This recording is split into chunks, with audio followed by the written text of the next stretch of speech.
Hello everyone. In our previous lectures, we studied about definition of biotechnology and principles of biotechnology. Actually में biotechnology को आम तौर पर applied science के रूप में डिफाइन किया जाता है या हम ये कह सकते हैं कि बायोटेक्नोलॉजी को अप्लाइड साइंस के रूप में परिभाषित किया जाता है जिसे microbes, yeast, fermentation, cells of animals and plants या हम लोग कह सकते हैं कि एनिमल्स और प्लांट्स की कोशिकाओं से जेनेटिक इंफॉर्मेशन समाज के लिए बड़े पैमाने पर उपयोगी वस्तुएं और सेवाएं उपलब्ध कराने के उद्देश्य से उपयोग में लाया जाता है। वर्ल्ड में या पूरे विश्व में बायोटेक्नोलॉजी के डेवलपमेंट के लिए बहुत बड़े पैमाने पर प्रयास किए जा रहे हैं और इसका मेन एम क्या है, इसका मुख्य लक्ष्य क्या है? तो इसका मुख्य लक्ष्य आर्थिक लाभ एवं मनुष्य के या ह्यूमन बींग्स के बेनिफिट के लिए या उसके कल्याण के लिए बायोलॉजी का व्यापक प्रयोग करना ही इसका मुख्य लक्ष्य है।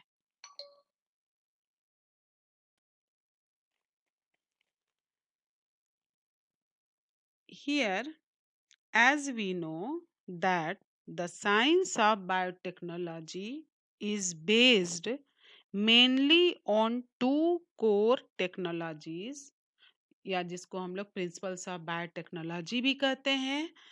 These are genetic engineering and maintenance of sterile environment, that is biochemical engineering.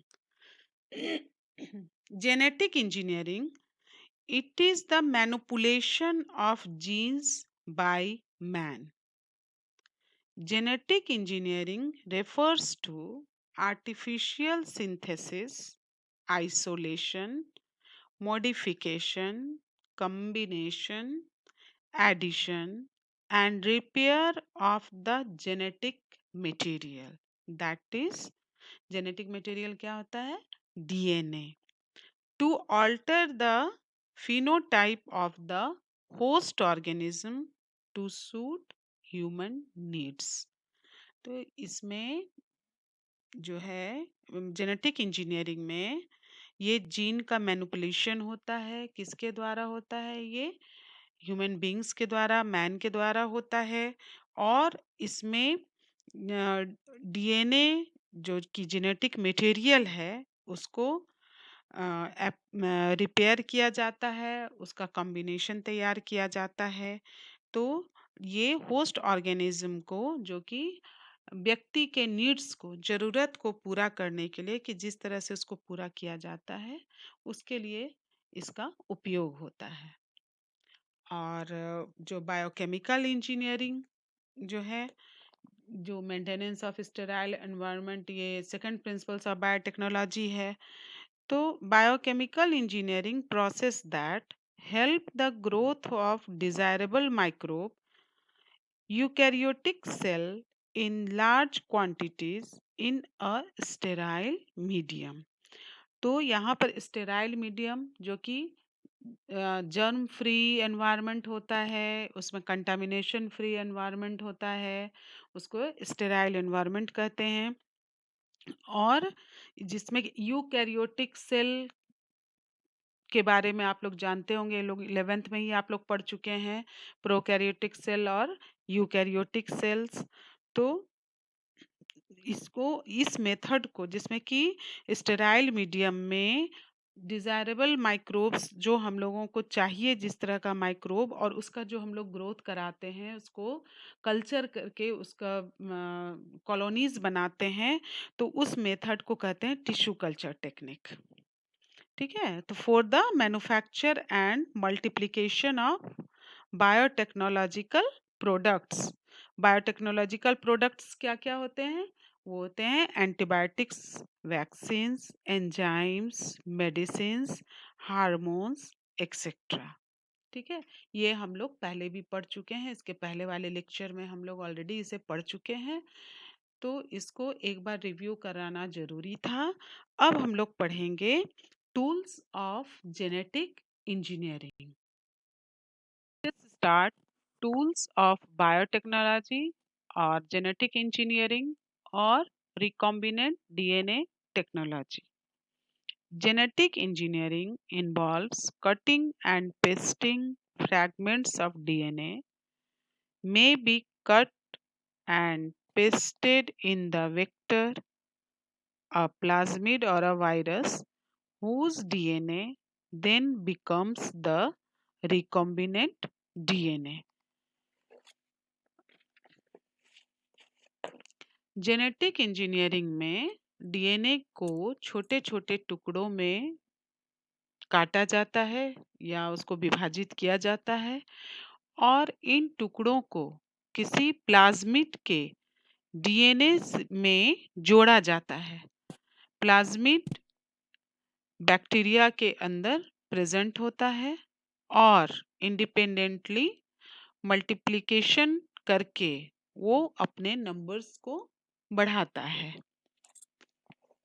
तो there are three tools for genetic engineering.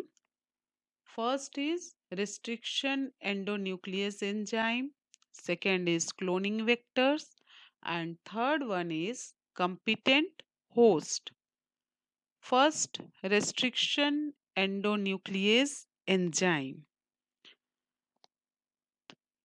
DNA segment can be excised by molecular scissors or chemical scalpels, which are known as restriction enzymes in biotechnological language.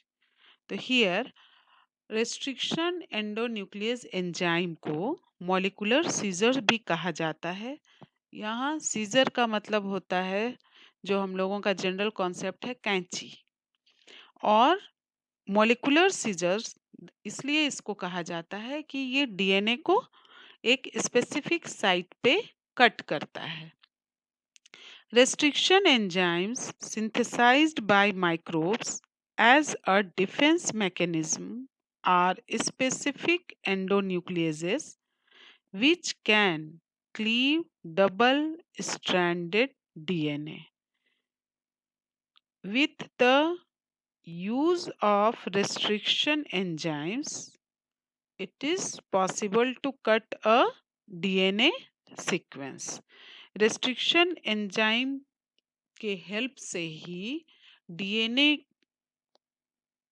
को DNA के sequence को काटा जा सकता है और को वेक्टर्स के डीएनए के साथ जोड़ा जाता है। सेकंड है cloning vectors. The desired gene is inserted in the vectors or gene carrier to form DNA. यहाँ पर वेक्टर का मतलब है कैरियर, जो जीन को कैरी करता है। Vectors carrying recombinant DNA divide and thus help in producing several copies of recombinant DNA। और ये जीन को कैरी करता है, वेक्टर्स रिकॉम्बिनेंट डीएनए को कैरी करके डिवाइड करके और उसको फिर नया रिकॉम्बिनेंट डीएनए रेडी करता है और उसके बहुत सारे कॉपीज भी उसमें तैयार हो जाते हैं। There are 5 cloning vectors which are used in experiments. These are first plasmids, second bacteriophages. Bacteriophage का मतलब आप लोग जानते हैं, आप लोगों को क्लास 11th में बताया जा चुका है, लेकिन मैं फिर यहाँ पे फिर से बता दूं कि बैक्टीरियोफेजेस जो होते हैं वो वायरस होते हैं दैट इन्फेक्ट बैक्टीरिया। ठीक है, जो बैक्टीरिया को किल करते हैं, उसमें मल्टीप्लिकेशन करते हैं, और वो ऐसे वायरस होते हैं। थर्ड है प्लांट और एनिमल वायरसेस। फोर्थ है ट्रांसपोसोन्स, जिसको कि जंपिंग जीन्स भी कहते हैं। And fifth one is artificial chromosome of bacteria, yeast and mammals. और the most commonly used vectors are plasmids and viruses. सबसे ज़्यादा जो यूज़ में होते हैं, जो बहुत वेक्टर्स जिसको यूज़ किया जाता है, वो होता है plasmid.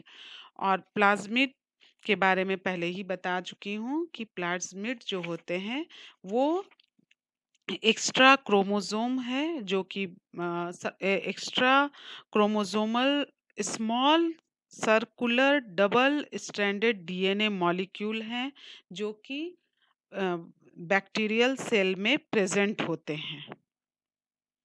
Plasmids are autonomous and replicate separately from the host chromosome.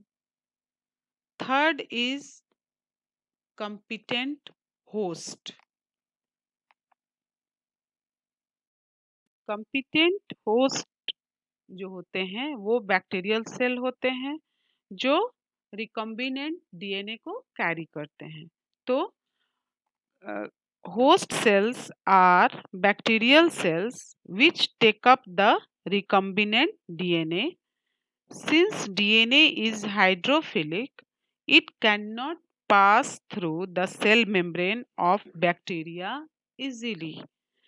Therefore, the bacterial cells have to be made competent to take up the DNA. तो यही है competent host. अभी हम लोगों ने टूल्स ऑफ बायोटेक्नोलॉजी और जेनेटिक इंजीनियरिंग और recombinant DNA technology, जो कि जिसे जेनेटिक इंजीनियरिंग भी कहा जाता है, इसके बारे में पढ़ा।